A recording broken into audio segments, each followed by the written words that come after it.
I still remember the moment the letter arrived, not because it was anything particularly ornate or official looking, but because it was such an unassuming envelope to contain something so absurd. It was late February, the kind of morning when the frost still clings to the edges of the pines around my cabin, and the sun filters through like pale gold spilling between the branches.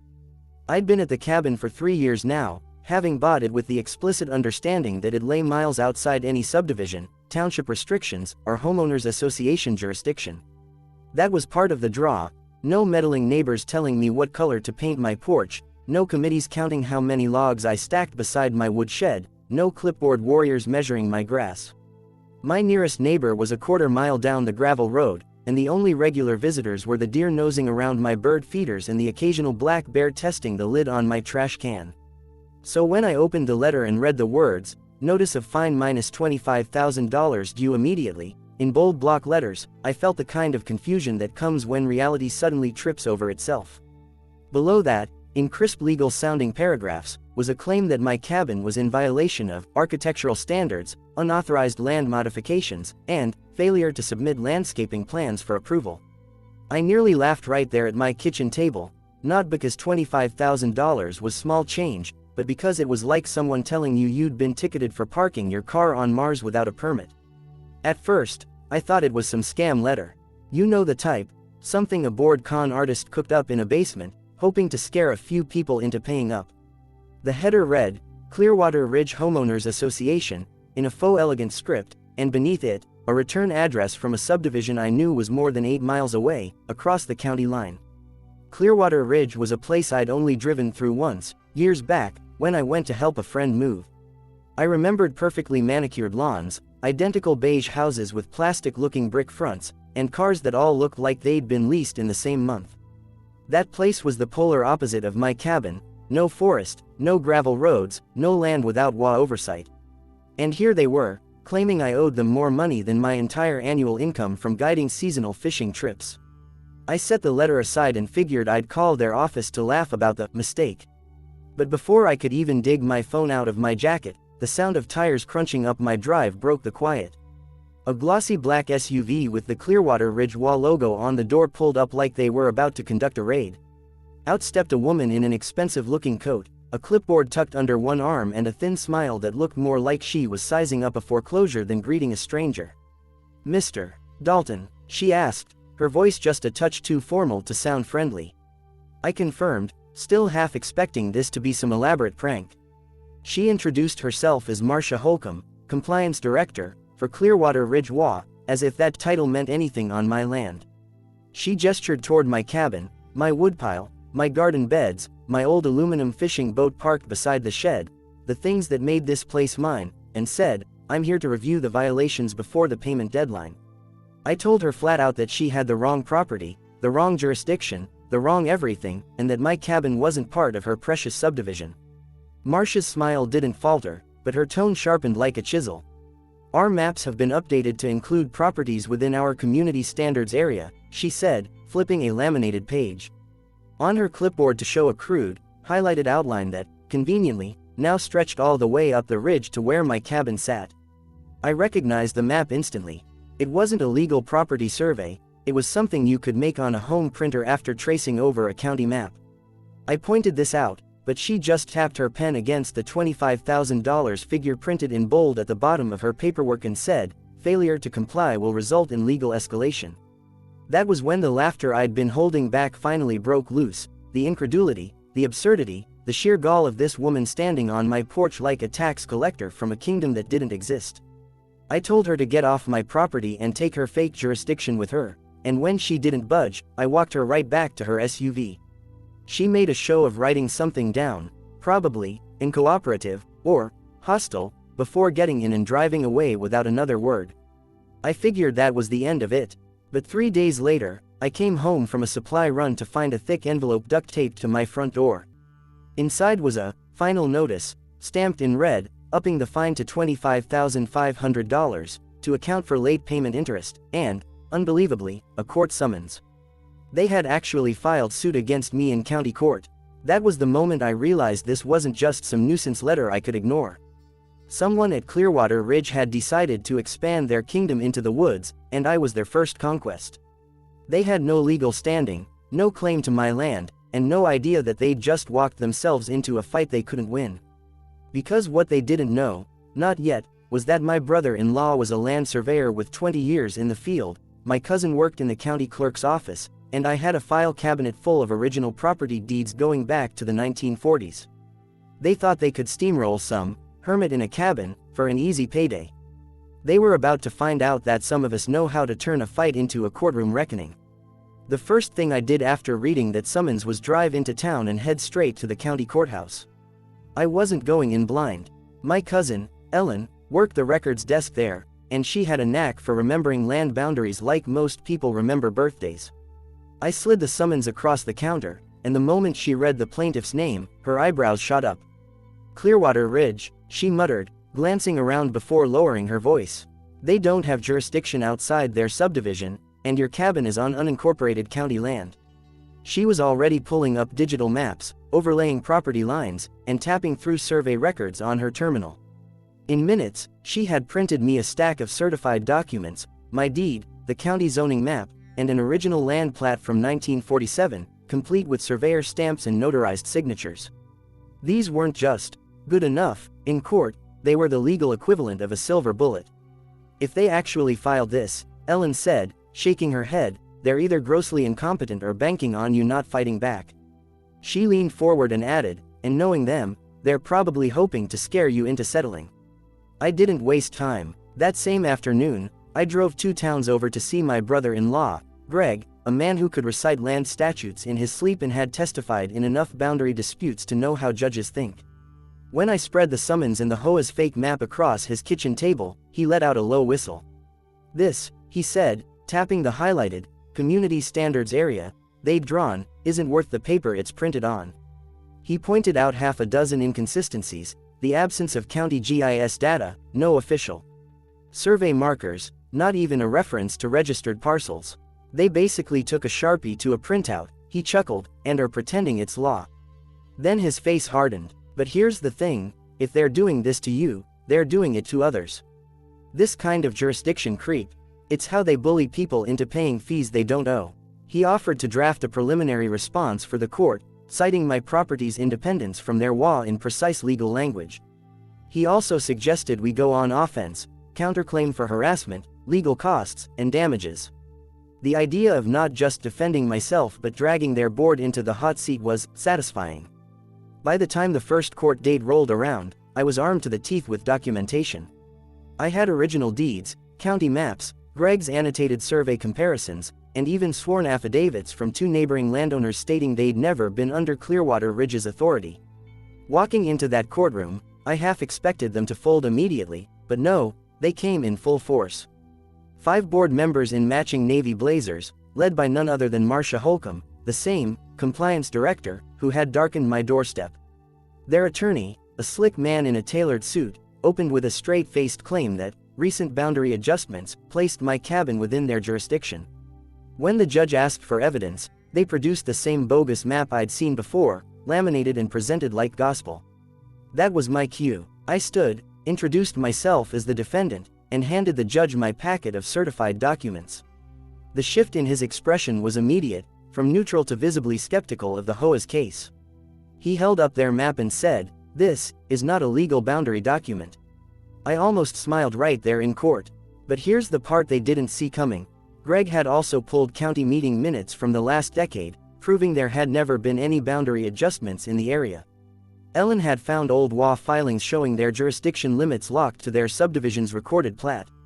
And I had an ace up my sleeve, a notarized statement from the county's head zoning officer explicitly stating that my property was outside any incorporated municipality or HOA jurisdiction.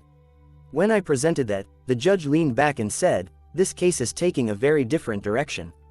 He ordered both sides to prepare for a full evidentiary hearing, but not before granting my request for discovery into the HOA's recent boundary updates. That meant they'd have to open their records to me, meeting notes, emails, maps, everything. And judging by the flicker of panic I saw in Marcia's eyes, I knew something in those records was going to burn them far worse than losing a fake fine. They had come after me thinking I'd be easy prey. What they didn't realize was that they'd just invited me into their own house, and I was more than ready to start tearing down the walls. The discovery process turned out to be more revealing than I could have hoped. Within a week, their attorney sent over a flash drive of scanned documents, minutes from HOA board meetings, internal emails, and several versions of the updated boundary map. I spent an entire evening going through them, coffee in one hand and a pen in the other, marking every irregularity. The first thing I noticed: the so-called boundary expansion had never been approved in a legally recognized way. Instead, there were meeting notes from 6 months earlier where Marcia herself pitched the idea of bringing in adjacent rural properties for revenue potential. The exact phrase, underlined twice in the minutes, made my blood boil. The board had discussed targeting isolated owners unlikely to afford lengthy legal battles, and using compliance penalties to encourage voluntary enrollment. Translation: they were planning to shake down people like me.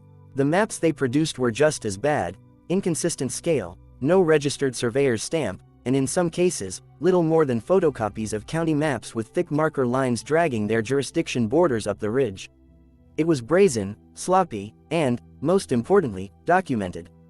Greg nearly spat out his coffee when I showed him the documents. "This isn't just a bad case for them, this is intentional fraud," he said, flipping through the pages. "If we present this in court, the judge won't just dismiss their claim, he might refer it to the DA." That was music to my ears. We spent the next 2 days compiling a timeline of their scheme: the board meetings, the fake maps, the sudden compliance notices sent to multiple outlying properties. Yes, I discovered I wasn't their only target. There were at least 4 other rural owners who had received similar fine letters, some for as much as $40,000, and at least one who had already paid after threats of foreclosure. That sealed it for me. This wasn't just about clearing my name anymore. This was about making sure these people couldn't keep running their little extortion racket. I called Ellen at the courthouse and asked how to file a counterclaim not only for harassment and legal costs but also for damages under fraud statutes. She didn't even hesitate. "Bring me your evidence and I'll help you get the paperwork filed. The more you bury them in hard proof, the better." The next hearing felt different from the first. The HOA board members looked less polished this time: no matching blazers, no smug expressions. Their attorney seemed tense, glancing at Marcia more than once as we waited for the judge. When proceedings began, I didn't just defend myself, I went on the offensive. I submitted the meeting minutes, the maps, and the emails into evidence. The judge read the highlighted portions slowly, eyes narrowing with every line. At one point, he looked directly at Marcia and asked, "Is this an accurate record of your board's discussions?"